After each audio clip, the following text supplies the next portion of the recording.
On file à Royan retrouver Christophe Plassard. Vous êtes effectivement le candidat qui est arrivé en tête dans la 5e circonscription de la Charente-Maritime. Alors, pas en tête. Vous êtes en 2e position derrière Séverine Verbroek. Effectivement, c'est la surprise. Alors, j'imagine, double surprise, parce que vous êtes en seconde position. La première surprise, c'est que la candidate du RN arrive en tête. Et puis, la troisième, c'est que Didier Quentin, celui qui donc faisait un 6e mandat, est balayé.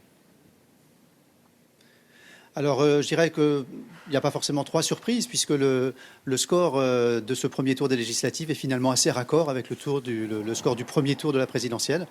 Et on avait un Front National qui était légèrement en tête au premier tour de la présidentielle. Donc, je dirais qu'on est assez raccord avec ce premier tour. Effectivement, la position de Didier Quentin est peut-être plus surprenante compte tenu de son ancrage et du travail qu'il a fait pendant 25 ans sur la circonscription. Quel message vous souhaitez porter ce soir, Monsieur Plassard, justement? Quelle consigne demandez-vous?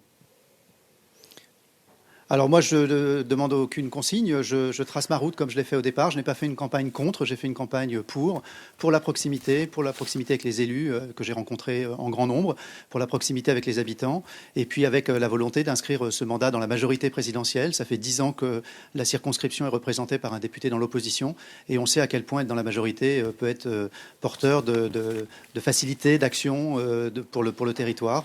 Et donc je continue à ancrer cette dernière semaine de campagne dans cette logique-là, et qui veut me soutenir me soutiendra, je le souhaite, et les soutiens sont les bienvenus. J'ai fait une campagne, je dirais, bienveillante, avec des relations correctes avec l'ensemble des compétiteurs de cette Merci beaucoup Christophe Plassard. premier tour. Merci d'avoir été avec nous, c'est la fin